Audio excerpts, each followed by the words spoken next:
RA 8293. So it is the Intellectual Property Code of the Philippines. So who among you tried to browse the CODAL? Meron? Meron ba nag-prepare para sa klase ko? Okay, this is the introductory part. So I just reproduce the CODAL here. This is section 1. This is section 2. Section 3, International Conventions and Reciprocity. Section 4, what are the intellectual property rights? Section 5, the functions of the Intellectual Property Office. Section 6, the organizational structure. Up to sections 19. Miss Nuwika. So as you can see, we have here the organizational chart of the IPOPHIL. Do you think this is still important for this subject, or do we have to skip? Why? Hierarchy. For you, why is it important?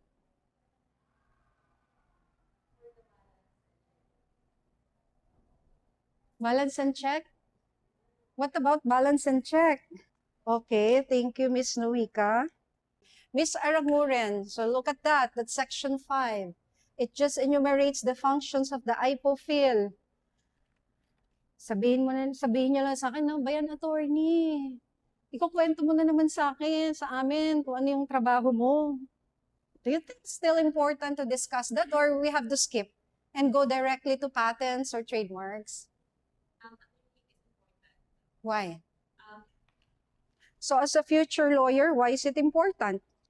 For these sections 1 to 19, they were deliberately placed on the first part of the code because these are the philosophical foundations or basis of the IP code. So we need first to know why before we go to answer the questions what, like what are copyrightable, what are patentable, and before we answer the questions how to file infringement cases. Before that, we have to study first the introductory provisions because this gives the values. This is where the spirit is, the spirit of the law. Like when there are provisions that are vague, pagdating natin sa patents, trademarks, you have to look back. What really is the spirit of the law? And it is here in sections 1 to 19. This is the spirit. It will control all the later provisions of patents, copyright, and trademark. IP code has its basis in our Constitution. Okay? So remember that Constitution is the fundamental law of the land. So all the laws must conform with the Constitution. So Article 14, Section 19 of the Constitution states that the state shall protect and secure the exclusive rights of scientists, inventors, artists, and other gifted citizens to their intellectual property and creations. Okay? So it's a reward system for the gifted citizens. But there is a limitation. It says there, particularly when it's beneficial to the people and for such period as may be allowed by law. So the state will protect you as a gifted citizen, like for example, you're an inventor, but there is a limitation to that. That's why we have fair use and copyright. We have compulsory licensing and patents, which we will discuss later on.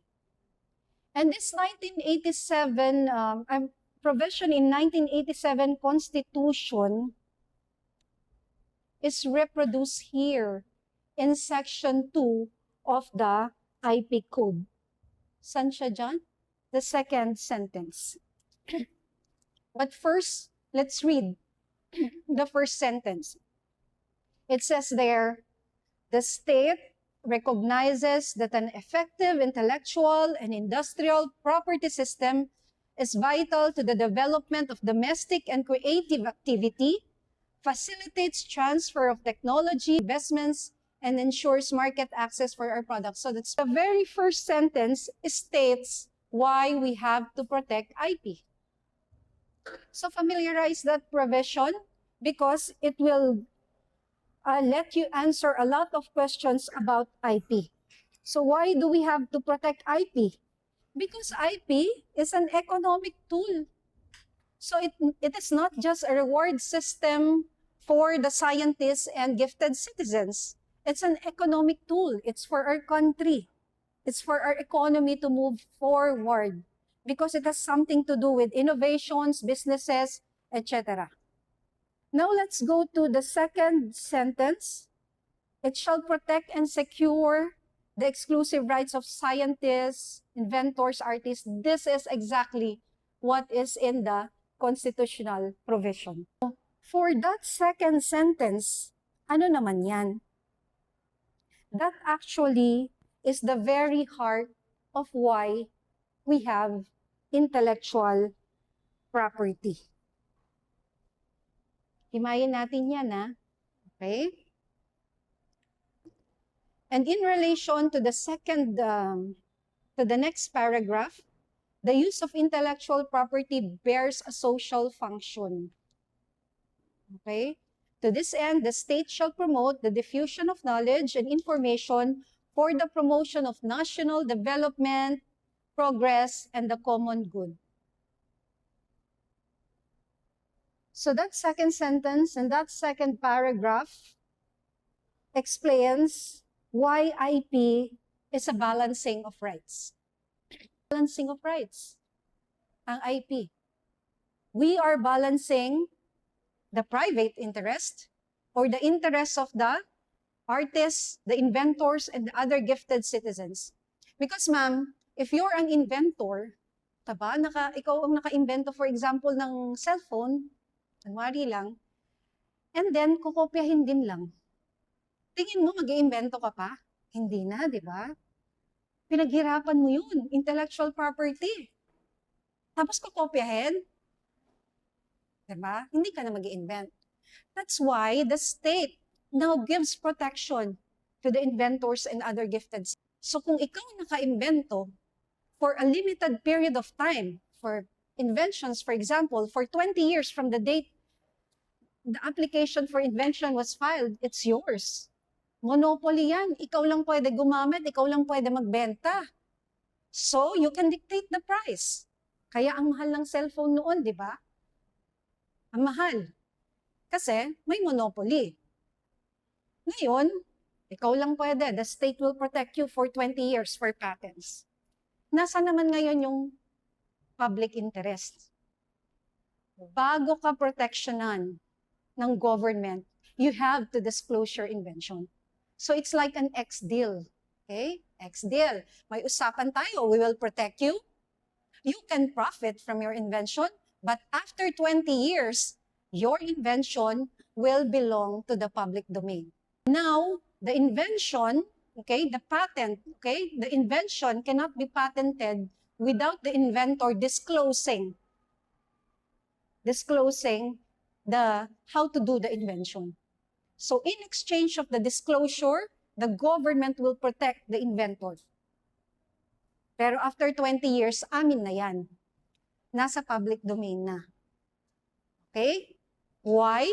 So that all other inventors or other companies can take a look at the invention and they can innovate and they can improve.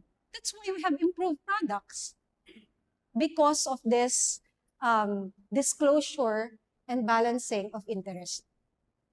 This one, this is the first cell phone. It was released in 1983. Ganyan siya kalaki. Yan yung sinasabing pangkaskas ng yellow. Kayo, saan nyo naabutan nyo?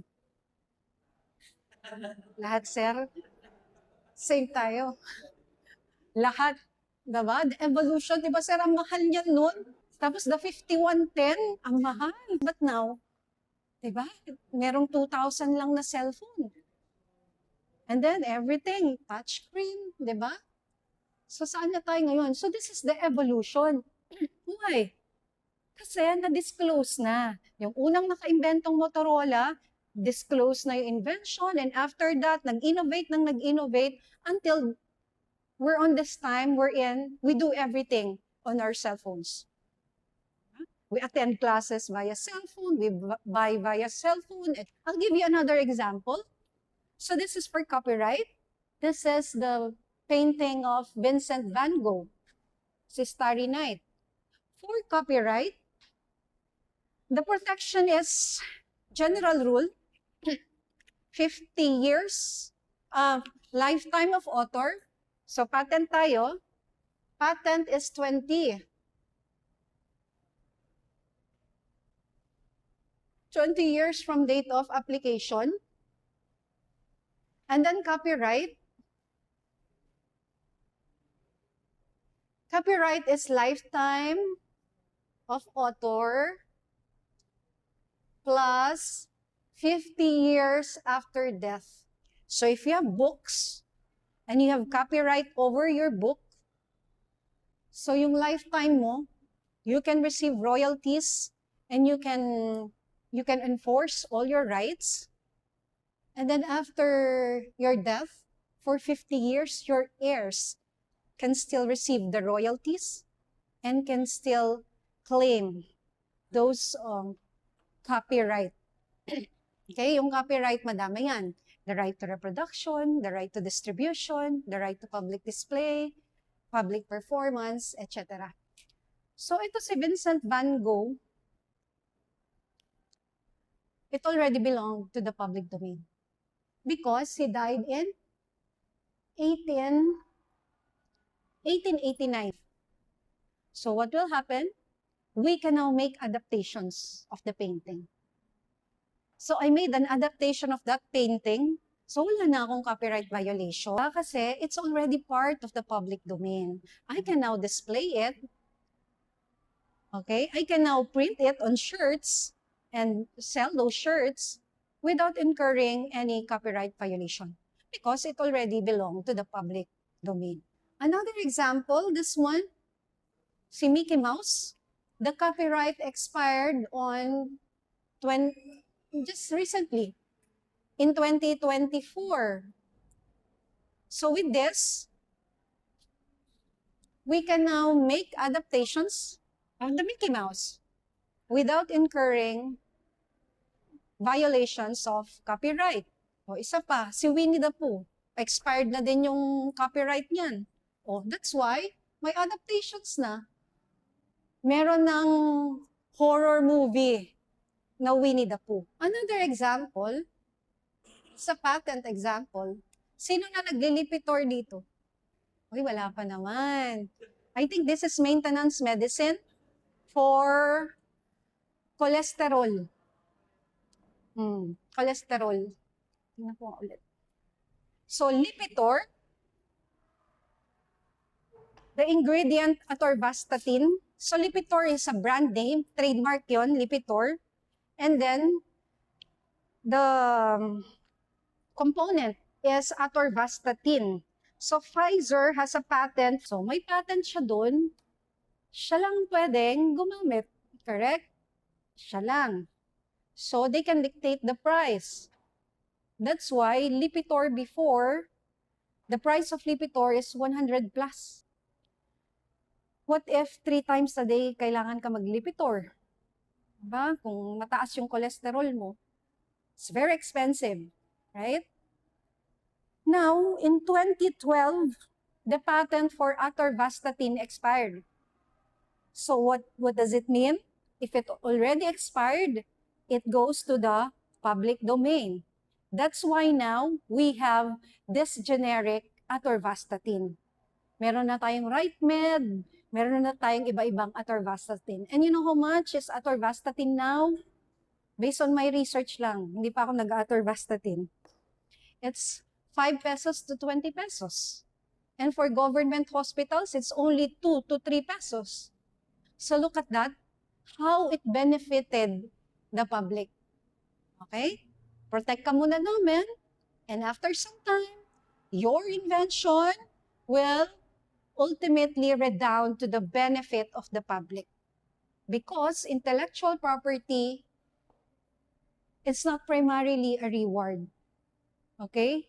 It is primarily to serve public welfare and the common good. Yes, sir. Already expired. But if the patent is still active, ay dyan nagkakasukan.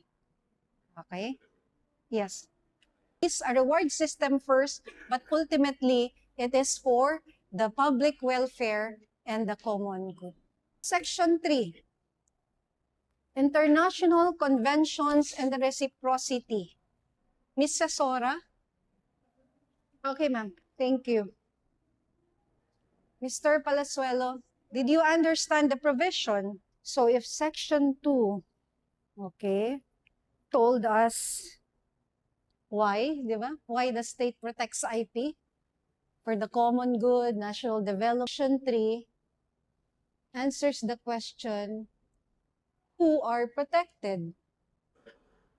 Siyempre, unang-unang protected dyan are the nationals of the Philippines. Sino pa ibang protected?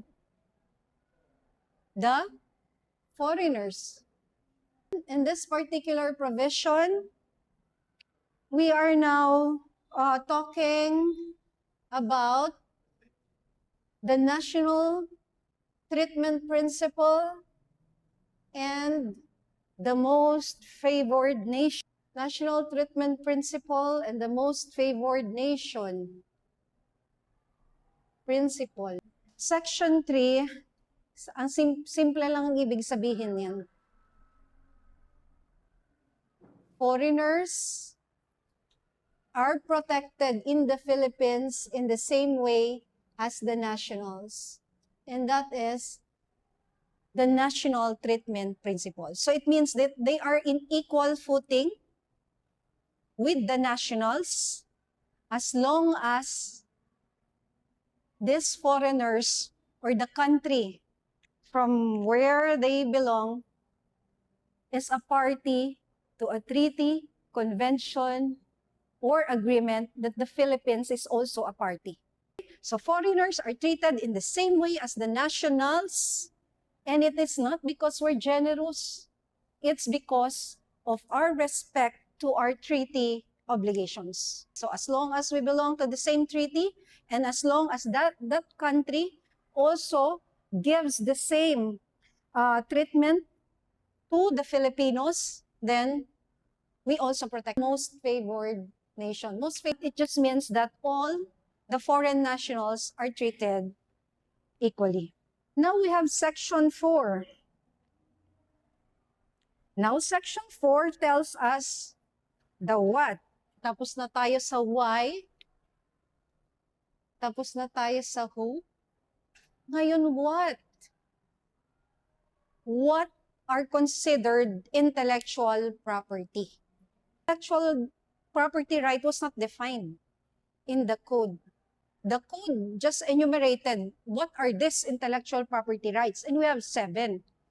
We have copyright and related rights. So these are your books, songs, sculptures, and then you have trademarks and service marks. The names, the logos, yes sir, you're correct. Then the geographic indications. So geographic indications, it's another IP which is not yet well known, no, by the public, but it relates to products which are linked to a particular geographic location. And then we have the industrial designs. So industrial designs, these are the aesthetic things. Yung mga telang magaganda, yung mga damit, the furniture, the baskets, yan yung industrial design. And it is also a protected intellectual property. Now we have patents. So these are the inventions. The product, the machines, the process, so it can be patented. And then we have layout designs of integrated circuits. And the last one is protection of undisclosed information. Where do you think this protection of undisclosed information being registered? Pinaparehistro ba yan sa amin? Sa IPOPHIL? No, sir. National Libraries for Copyright? Yes. And then they deputize also IPOPHIL to accept copyright deposits. Pero yung undisclosed information, those are the trade secrets. Kaya undisclosed. Secret, right? So if it's a secret, di mo sasabihin sa amin. Paano ko magiging protected yan? Trade secret, you have to exert all efforts to keep it secret. Because once it leaked to the public, sorry ka na, wala kang patent protection eh. Right? Because patent is, the government will protect you, pero 20 years ka lang. But for the trade secret, indefinite yan. Pero bahala ka. Kapag yan nag-leak, wala kang protection. So trade secrets like Coca-Cola. Diba? Ilang beses ni reverse engineering yung flavor ba ng Coke, walang makakuha. KFC, yung kanilang 7 herbs, that's a trade secret. So it's a trade secret. It's an intellectual property that you have to keep secret. Bahala ka dun to keep it secret because the government will not protect you. Because there's no disclosure. Sinikret mo eh.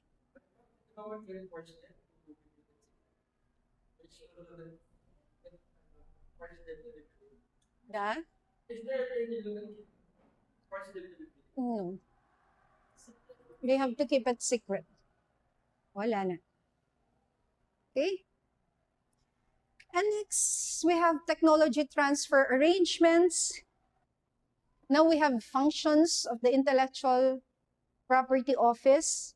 So we have here 2, 4, 7. But we can just group them into 4. So the examination function. The examination function.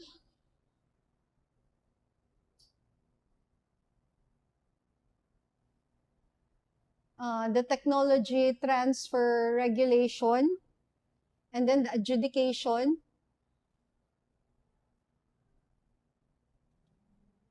and then the information and publication.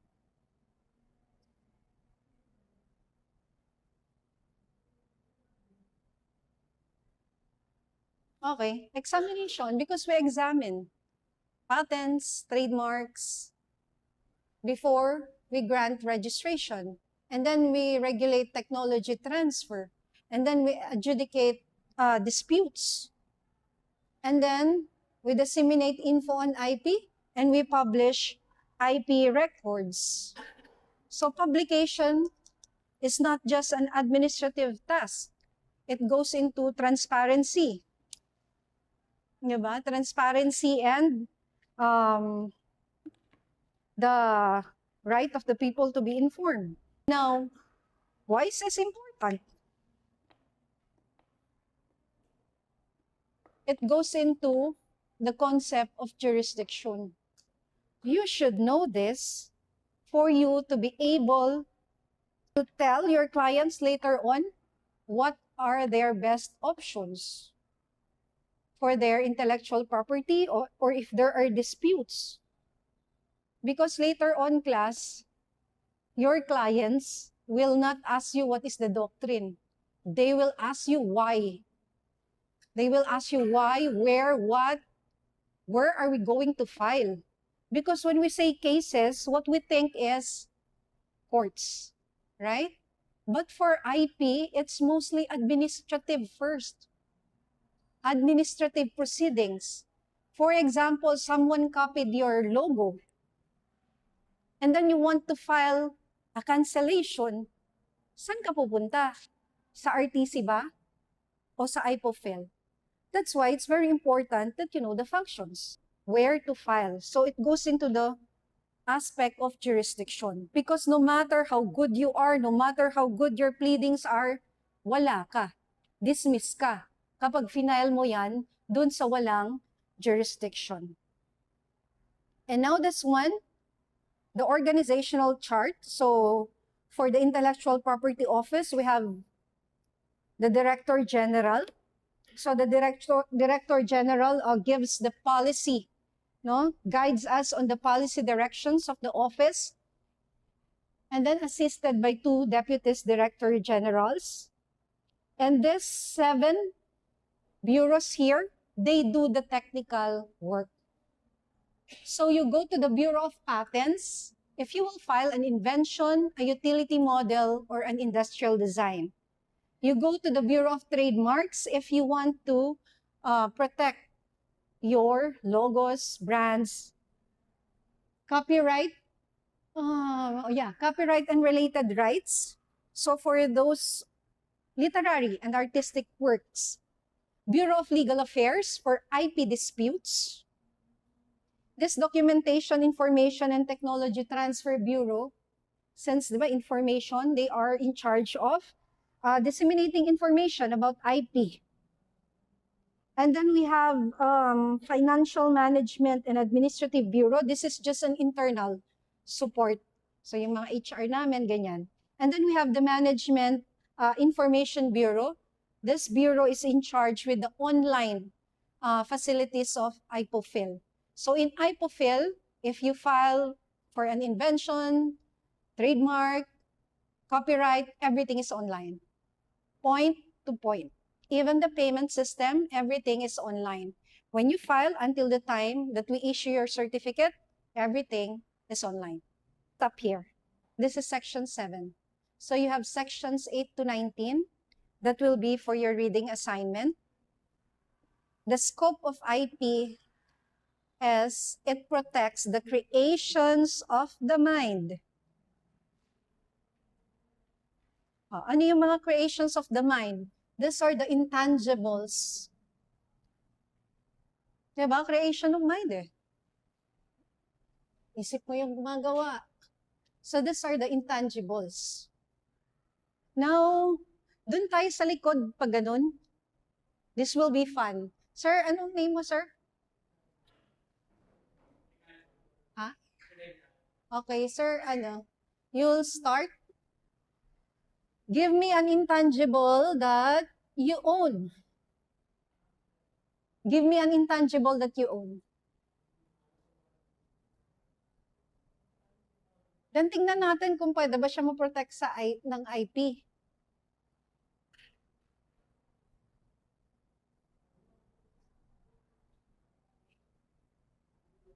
Hala kayo sa kabilang klase, ganda ng mga sagot nila. Sige. Merong gusto magsimula? Any intangible that you own. Siguro you have tangibles, you have houses, you have cars, you have books. Those are tangibles. But what intangible do you own? Anything goes? Your ideas. Yeah. Ano sir? Sige, ideas si sir. And then next. Your process. Ay, hindi, pag ganun tayo, sir. What intangible do you own? Kay sir, ideas niya. It's intangible. Collection of musical articles? That's tangible. When we say intangible, something that you cannot hold. Pero sa'yo, your voice, beautiful voice.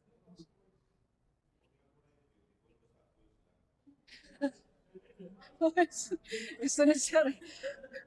Sir. Sir, you can sit down. Wisdom. Oh. Buti pa si sir, may wisdom. Oh. Yes, ma'am. Secrets. Imagination. Oh, imagination. Yes, ma'am.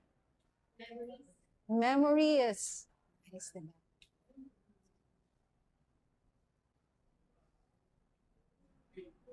Faith. Oh, di ba? O last. Dreams. O, di ba? These are intangibles. The question is, protected ba ito ng IP? And we will connect them later. Bank accounts, tangible yung pera yun eh. Visible. Okay. O ako, do you want to ask me what intangible that I own, that I'm willing to die for and fight for? Ha? Ano? Yes? Love life. Oh, di ba?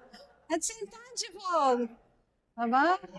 Ipaglalaban ko yun na parang IP eh. Oh, nice. Napatawa ko lang kayo. Okay. So, these are intangibles, but are they protected as intellectual property? So, very good yung una, ideas. Pero kung may idea ka lang, tapos kunento mo sa akin, sir, yung idea mo, ako gumawa, at ako nagginawa kong libro, sorry ka, talo ka. Because ideas are not protected. So it is the expression. So we have the idea expression dichotomy. So ang daming ganyan na bebiktima. Kwento-kwento, kwento-kwento, idea-idea. O, di kunento mo. Siya yung gumawa. Siya nakagawa ng libro. Sorry ka. Because it is the expression that it is protected. So if you have an idea, o, di sulat mo. Gawin mong book. O, di ba? Si book protected under copyright. You were able to produce a particular app. Oh, saan naman yon? The technology? Oh, pwedeng patent yan. You have a business idea, and then you have a logo. Oh, di ba? Oh. Logo, and then trademark naman yan. Okay, so for your beautiful voice, o gumawa ka ng song, this is the expression, right? Copyright. For your wisdom, ano yung expression nito? Gumawa ka ng speech. Diba? This is copyrightable. Secrets.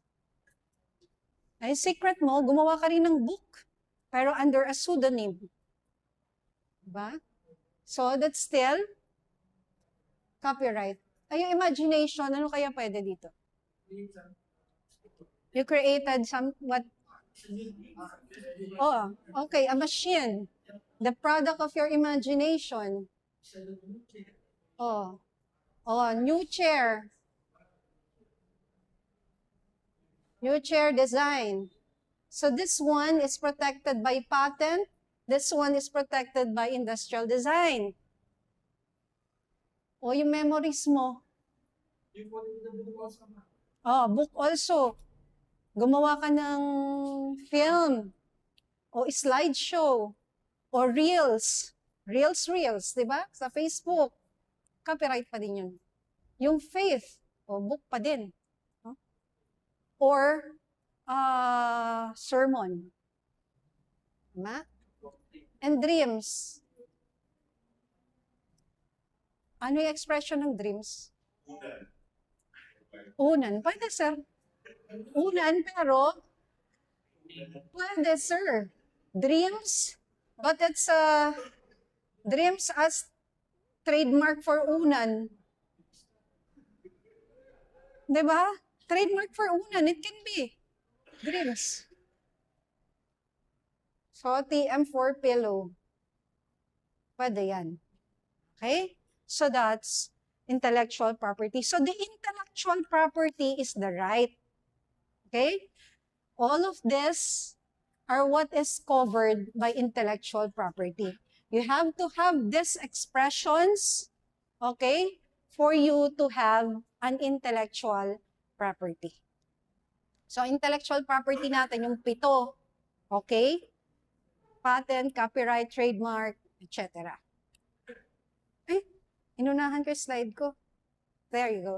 But for this class, we'll only be discussing the 3 major IP, the most common, and those that are being asked in the bar exams. Ito lang eh. Dito muna tayo mag-focus. But we'll also touch on the other things, but not that deep, especially that wala din namang masyadong jurisprudence about those. Which led me to your case, the case of Pearl and Dean. This is the real recitation now. Sir Piento. Wow, sir, it's your lucky day. It is. Oh, sir. Okay, sir, ikwento mo na nangyari. Ba't nag-away si Pearl and Dean at saka si SM? Thank you, sir, for that. And thank you for, ito na yung unang sinasabi kong, oops, sabi mo, ang pinatent ni Pearl and Dean ay stationary. Diba? May patent ba si Pearl and Dean? Wala. Okay. Oh, ang pinaregister niya. Okay. So, Pearl and Dean, so this is the summary of the case.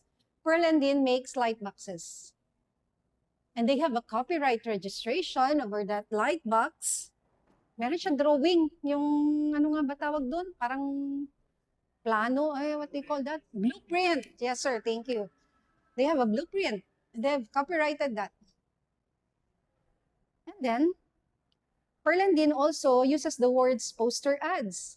So they registered it, the poster ads as a trademark for stationery. Ano naging problema dito?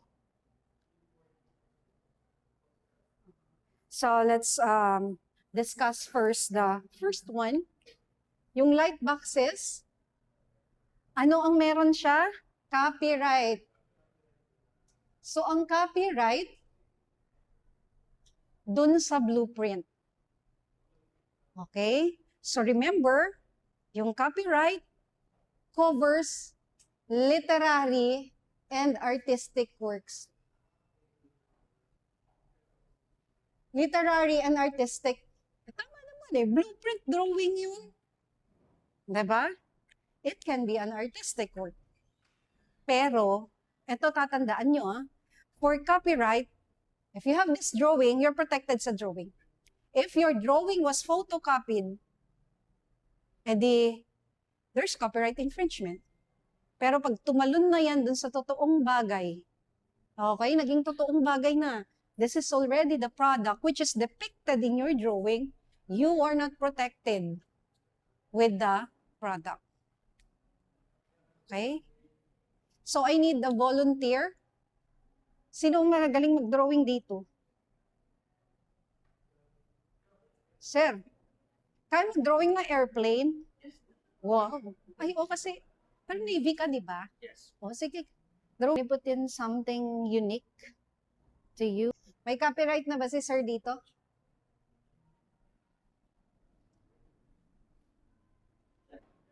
Yes, this is creativity. When you say copyright, it doesn't need to be in a canvas. It doesn't need to be in a paper. Wala naman siyang medium na sinabi. Diba? Just an expression. So, copyrighted. Oh, paglabas natin, nakakita tayo ng eroplano, pwede ba sabihin ni sir, ginaya ko? Hindi ka pwede. No. Because you're only protected dito sa drawing mo. Just like in Pearl and Dean is only protected dun sa blueprint niya. But to the actual product, you are not protected. Why? Ano sabi ng court? Diba? When a drawing is technical and depicts a utilitarian object, utilitarian which means functional, a copyright over the drawings will not extend to the actual object. Why? To grant a monopoly in the underlying art when no examination of its novelty has ever been made would be a surprise and fraud upon the public. That is the province of letters patent and not copyright. Fraud upon the public. Ang hirap po makakuha ng patent. You have to satisfy 3 requirements. That it must be new. So hindi siya available anywhere in the world. It must involve an inventive step, that it must pass the stringent examination of these technical people, And it should be industrially applicable. Bago ka pa makakuha ng patent for a particular product. Tapos shortcutin mo, like kay Pearl and Dean, may drawing lang, hinahabol mo na yung actual object. You cannot do that. So, for Pearl and Dean, what happened is, Pearl and Dean entered the wrong door. Mali. Kasi, dapat pinapatent niya. So, in case it's a new technology, the illuminated light boxes, what Pearl and Dean should have done is to apply for a patent of that particular product. Di niya ginawa. Yung papel lang, yun lang. Okay, so ito, sir, dito ka lang protected. Protected ka. Ano yung mga rights mo for this? Hindi ko to, sir, pwedeng picturean at ipopost sa Facebook ko. Why? That's public display. Only you can do that. Hindi ko yan pwedeng picturean and then ipiprint ko sa t-shirts at ibebenta ko sa inyo. That's public distribution. Sa'yo yun. Okay? Pero yung actual product, kahit ano yan, kahit laruan lang, sabi mo, uy, ginaya, meron ding ganun. Yung laruan na ginawa ni ma'am, ay hindi mo siya pwedeng habulin. If it already jumped to the actual product, you don't have a right over the actual product. If what you have is only a copyright registration box, then nakita niya ginawa ni SM. Kinopya yung nasa drawing niya. Kung siya mismo yung gumawa, protected siya, pero dapat pinapatent niya. Since wala siyang patent protection, na yun yung pagkakamali niya, wala siya ngayong protection. Because if you don't secure for a patent, that belongs to the public domain. So what is the implication if it belongs to the public domain? Di free for all. Everybody can use it. Hindi mo pinapatent eh. Hindi ka pa protectionan ng government. No. Pag nasa public domain na, you cannot register it anymore. No, you can't. What you can do is to innovate on that. So you have to, you can, pwedeng baguhin, pwedeng i-improve, pwedeng mag-add. But in case you add, you'll only be protected to what was added. Yung technology lang na na-add mo. Yan. So, ito, Supreme Court said, petitioner's copyright protection extended only to the technical drawings and not to the light boxes. Pwede naman sana. The problem is, hindi niya pinapatent. Okay? Who wants to answer this? Ms. Galang, if you were Pearl and Dean's lawyer, what will you protect? The object?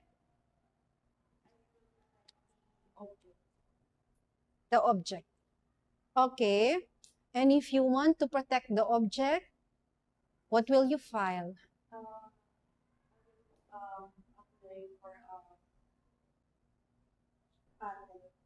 Patent for the? Okay. Okay, for the invention. So where will you file? Patents. So you won't protect the drawing? I think, as an additional, I will also protect the drawing, but in copyright, Copyright. That's correct. The copyright protects the expression, not the useful article. Okay? And technical drawings may be protected, but the light box isn't automatically covered unless you have a patent. So for trademarks, so this is also one of the issues in Pearl and Dean. The rights are limited to the goods or services stated in the certificate of registration and those that are related thereto. Kasi si SM, meron din siya nilagay poster on so many, akin yun, no? Tiningnan nila, ano nasa certificate mo? You registered it as a trademark. Nakalagay stationery. Ano ba to? Light boxes to magkaiba yan. So you're only protected sa stationery, hindi sa light boxes. And another thing that was discussed there, generic and descriptive terms are not registrable. Kasi yung poster ads daw is poster advertising. Ano yung ginagawa ng illuminated light box? Diba? Poster advertising. So, hindi siya pwede. And then, in that case, the doctrine actually is the distinction between trademark, copyright, and patentable inventions. So these are the definitions from the case. So let's just try to finish. Si Chin Chun Su, anong problema niya? Ano ang meron siyang IP? Meron siyang copyright siya, meron siyang patent, ano ang hinahabol niya? Trademark. Tama? Nag-file siya ng injunction for the use of the trademark Chin Chun Su. Pinapahinto niya si Somerville. Sabi niya, hindi ka pwedeng gamitin yan. Kasi akin yung copyright niyan, akin yung patent niyan. Pero bakit trademark injunction yung pinapagawa mo? Diba? So there's a disconnect. Meron siya patent, meron siya copyright, but trademark ngayon yung hinahabol niya. So again, the doctrine there is, ayan siya. Those are different animals. Huwag mo yan pag balibalig ka rin. Okay? And the last one, ito, masaya din yung case na to. Si Bushing. This is an automotive part. So, in this case, di ba? Ang galing nito ni Ching. Drinowing niya, no? Drinowing niya ng September 2001. September 4, pinarehistro niya sa National Library. Nakakuha siya ng certificate. Madali lang kumuha. Na certificate, all you need to do is to deposit your work, may drawing, dineposit niya. Then armed with the certificate of registration from the National Library, pumunta siya ng NBI and asked NBI to investigate on this particular company that produces this bushing. Yun naman yung kay Salinas. And then, NBI applied for a search warrant sa RTC, which initially the RTC granted. Ngayon, lumaban si Salinas. Sabi ni Salinas, bakit nag-grant yan? Yung search warrant. Ba't yan nag-grant? Unang-una, that is not copyrightable because that is an automotive part. So, it has utility or it has a function. And when it has a function, it belongs to the jurisdiction of the patents or in this case, utility model. O di na-quash. Kasi unang-una, na-prove niya na it's not. Okay? It's not copyrightable because this is an automotive part. Okay? So, in that case, doon na naman tayo. Drawing yan di protected ka sa drawing. Pag finotocopy yung drawing at binenta, ayun, may copyright infringement. But in this particular case, since wala ka namang utility model protection or patent protection, you cannot go, okay, and chase this for copyright infringement. Because in the first place, it's not a copyrightable, it's not within the scope of the copyright. Diba? Ang galing, September 4, diba? Drawing lang niya, dinala niya, tapos papahintuin niya yung buong kumpanya that produces this. Ang saya. Diba? So, yun. Do you have questions? That's all for today. Do you have questions?